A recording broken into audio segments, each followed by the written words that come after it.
It would be one of the greatest engineering feats of its time.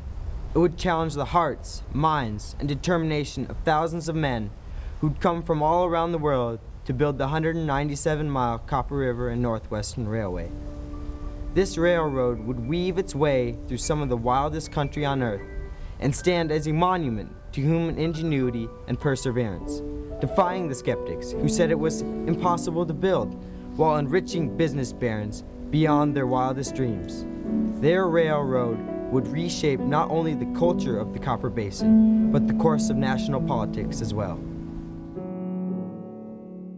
It's a project that employed 6,000 people, and they spent a huge amount of money, $23.5 million in 1911 dollars, back when gold was selling for $16 an ounce. It's a huge amount of money. On a project that was on the same sort of scale as the Alaska Highway or the Alaska Pipeline Project or the Alaska Railroad, and considerably more difficult to build. The Copper River and Northwestern Railway would stretch almost 200 miles, crossing one of Alaska's most powerful rivers, squeezing its way between two massive glaciers, crossing more than 13 rivers and canyons, and snaking its way through some of Alaska's most rugged mountain terrain. Nature would prove to be the toughest adversary that stood in the way of the railroad. From bugs to ice, from avalanches and rock slides to sweltering heat, and temperatures cold enough to shatter hammers, the copper proved to be a formidable foe.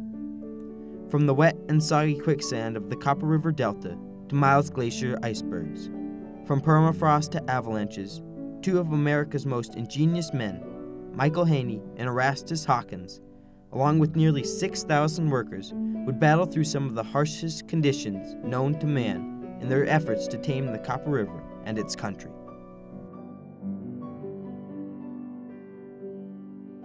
Just as the engineers would redefine the geography of the Copper River, the railroad would change the political landscape of Alaska for decades to come.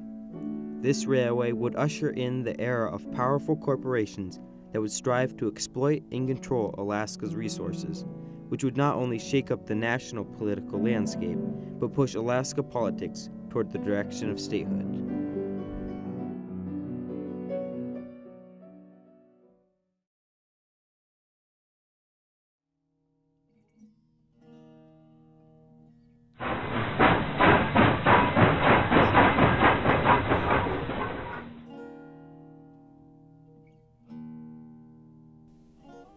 The Copper River and Northwestern Railway would require more than 100 bridges and trestles covering 15% of its 197 miles. Big Mike Haney would be responsible for all railway work except for the steel bridges. These would be built by E.C. Hawkins and the Catala Company.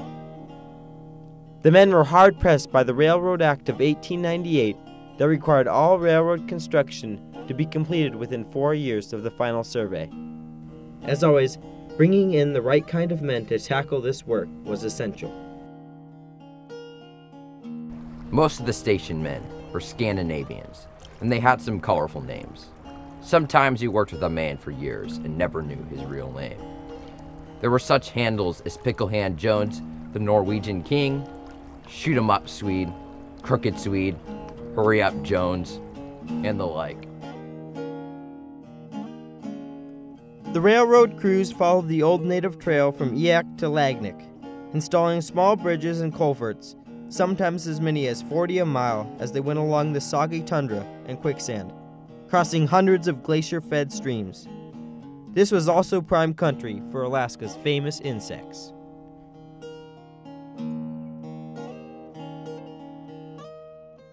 Haney's men battled conditions that seemed insurmountable. A work train carrying 160 men stopped after it encountered a snowdrift that even the rotary snowplow could not cut through. Within minutes, the train was completely covered with snow. The men dug themselves out of the cars and began to shovel. It took them 21 days to dig the train out from under the snow. Luckily, the train contained food, cook stoves, and blankets. Later, a glacial lake broke and spread water and ice over 20 miles of track, tearing out trestles and embankments.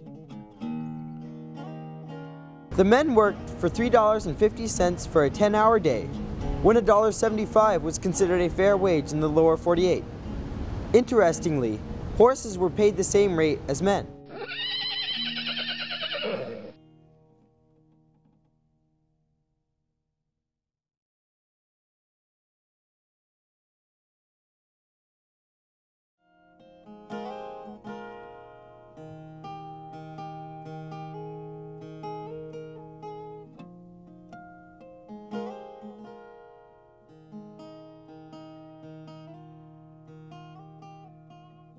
The task of constructing a bridge between the Miles and Childs glaciers was one of the most formidable obstacles considered when building the railway. The bridge would span a quarter of a mile and cost approximately $1.4 million, christening it the $1 Million Bridge. Apart from being extremely costly, assembling the bridge was a complex and dangerous task that was challenged by icebergs calving from Miles Glacier, shifting sandbars, winds up to 90 miles an hour, and relentless winter conditions. The Miles was bigger than all of the glaciers in Switzerland combined, and it produced icebergs up to 50 by 100 feet, which traveled downstream at 7 miles an hour. The $1 Million Bridge would have to withstand the flotilla of icebergs calving from the Miles.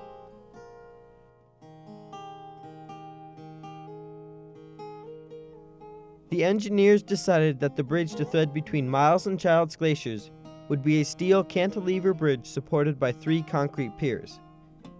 It would have 4 spans varying in length from 300 feet to 450 feet and would take 2 years to build. The bridge would also have to be built high enough to allow Miles Glacier icebergs to pass beneath it.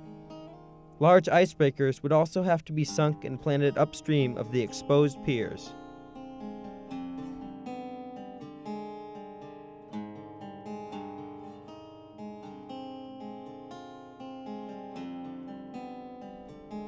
The first step of the bridge's construction required the building and sinking of caissons, hexagonally shaped airtight chambers. These caissons were driven 36 feet below the riverbed to bedrock. Men, known as sandhogs, chipped away at the river bottom, enduring dark, cold, and wet conditions. Cement was poured into each caisson, which would then hold the piers.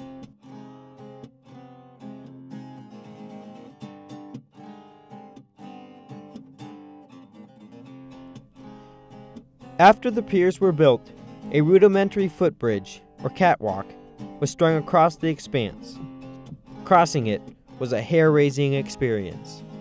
Lots of men walked across the catwalk all the time, but I only got on it once. I swore I'd never get on it again. You were just out there with the wind and the help of God. The spans connecting the concrete piers were constructed in place by using intricate falsework on the thick ice. The first 2 spans of the bridge were completed with minimal trouble, but by the 3rd span the situation changed.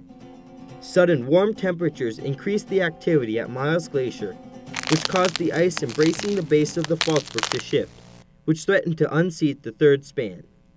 Workers used engine steam to melt away ice from the piles and block and tackle to drag the bridge back into place.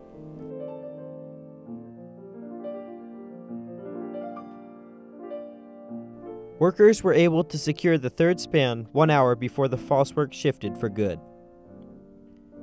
The 4th span, passing over relatively calm and shallow water, was finished a month later.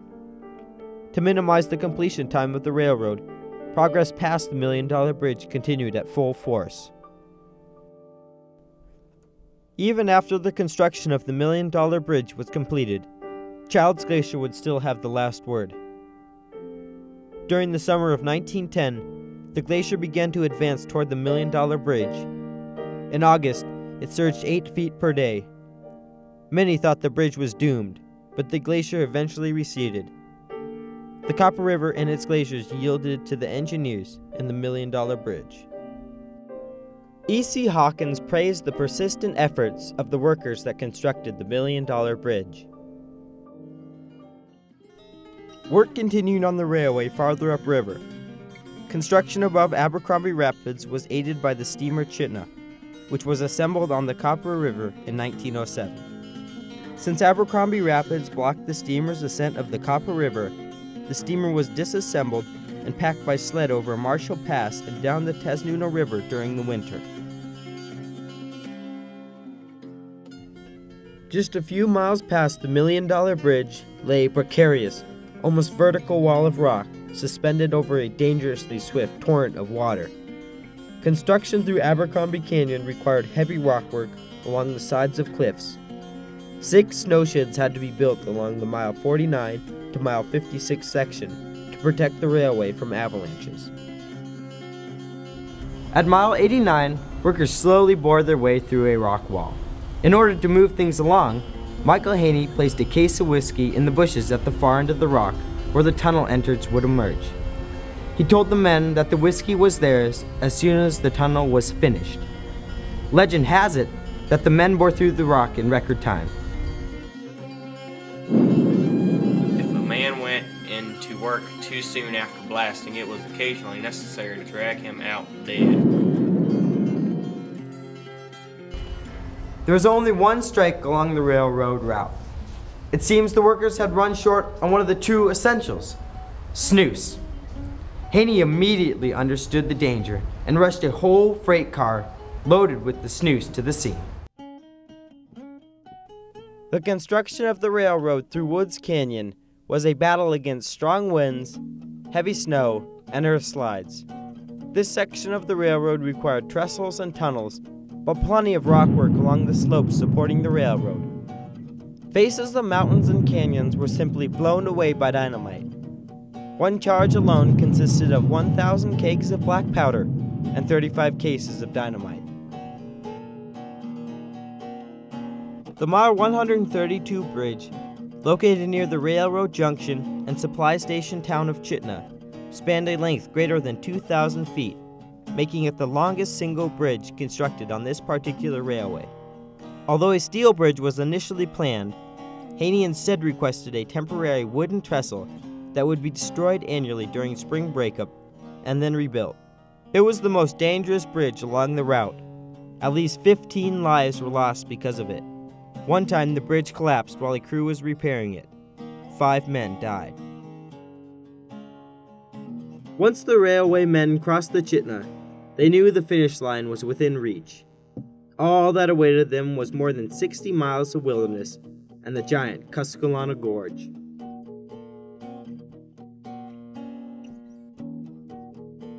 The bridge over the Tusculana River Gorge was an engineering feat that rivaled the $1 Million Bridge in complexity and difficulty. Workers had to endure temperatures that dropped to 67 degrees below zero. Blizzards raged while they worked, and acetylene lights were installed to allow work during the long winter darkness.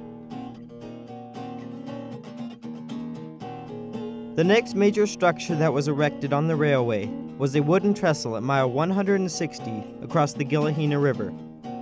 It was 880 feet long and 90 feet above the river.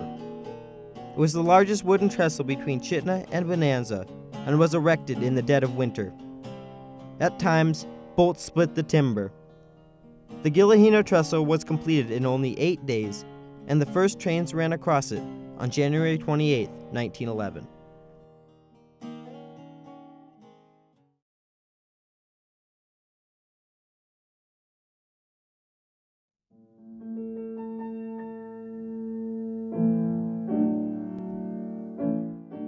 On Wednesday, March 29, 1911, at 3:30 p.m., the final ceremony took place. The Copper River and Northwestern Railway was complete. It was a joyful day for everyone, but yet it was bittersweet. Standing by was Mike Haney's first engine, old number 50. Hanging on wherever they could were many of Haney's workers. On the front hung a large portrait of their beloved boss. On April 8, 1911, the first train reached Cordova with 35 cars and 1,200 tons of copper ore, valued at $250,000.